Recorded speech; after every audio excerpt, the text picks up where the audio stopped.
ప్రయాణికులతో Sangareddy bus stand నుంచి పటాన్చెరుకు బయలుదేరిన బస్సును అడ్డుకున్నారు ఆర్టీసీ కార్మికులు. అదేవిధంగా జిల్లా వ్యాప్తంగా చూస్తే బస్సు యొక్క ప్రభావంతో ప్రైవేటు వాహనదారులు ప్రయాణికుల జేబులకు తూట్లు పొడుస్తూ అదనంగా సొమ్ము చేసుకుంటున్నారు.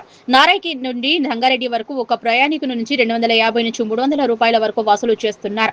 తక్షణమే సమస్యను ప్రభుత్వం కల్పించుకుని పరిష్కరించే విధంగా చొరవ చూపాలని ప్రయాణికులు ఆవేదన వ్యక్తం చేస్తున్నారు. నిత్యం రోడ్డుపై ఆర్టీసీ బస్సులు ప్రయాణిస్తే బస్టాండ్లో సందడిగా ఉండేది. ఉద్యోగులకు, వ్యాపారస్తులకు, విద్యార్థులకు ఇబ్బందికరమైన పరిస్థితులని చెప్పవచ్చు. ఈ ఉమ్మడి ఆంధ్రప్రదేశ్ నుంచి మా తెలంగాణ రావడంలో మా ఆర్టీసీ కార్మికులు కీలక పాత్ర వహించి ఢిల్లీని కదిలించి తెలంగాణను తీసుకొచ్చారు. ఇది గత ప్రభుత్వం కూడా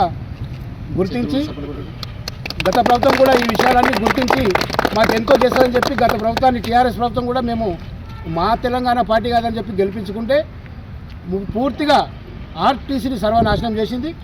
తర్వాత చివరిలో ఓటు బ్యాంకు గురించి మమ్మల్ని ప్రభుత్వ విలీనం చేసే ప్రయత్నం చేసింది కేసీఆర్ ప్రభుత్వం.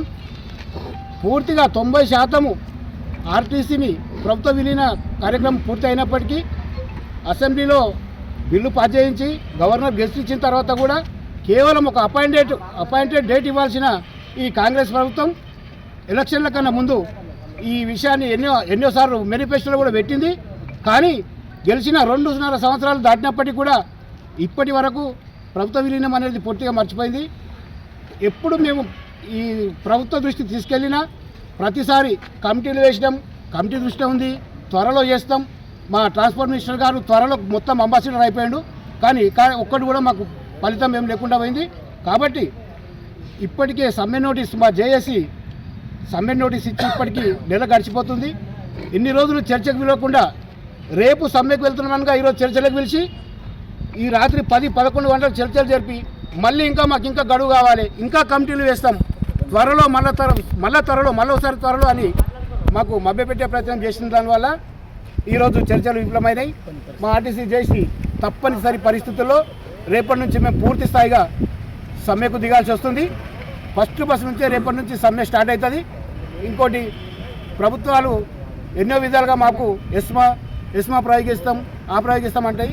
ఇస్మాలకు ఏం భయపెట్టేది లేదు. మేము ఖచ్చితంగా రేపు మొదటి బస్సు నుంచి స్ట్రైక్లోకి వెళ్తున్నాం. జై ఆర్టీసీ, తెలంగాణ ఆర్టీసీ,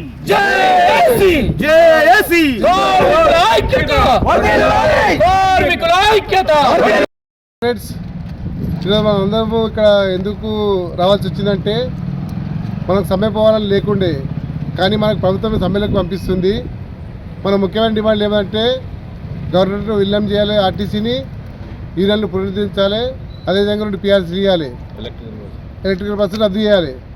ఇంకోటి మనకు ఆఫీసర్లు ఏదో చేస్తారని చెప్పి ఎవరు భయపడద్దు. మనకు జేఏసీ కంపల్సరీ అండగా ఉంది. మన ఉద్యోగం మనకు ఎక్కడ పోదు. కాబట్టి అందరూ ప్రతి ఒక్కరు కంపల్సరీ పొద్దున వచ్చి అందరూ కూడా సమ్మెలో పాల్గొనాలి. ఎందుకంటే దీనివల్ల మనకు చాలా నష్టపోతున్నాం. మనము పరివారం ఎక్కువైంది, అధికారుల వేధింపులు ఎక్కువైనాయి. కాబట్టి ప్రతి ఒక్కరు మనం కంపల్సరీ సమ్మెలో పాల్గొని సమ్మె విజయవంతం చేయాలని నా యొక్క కోరిక.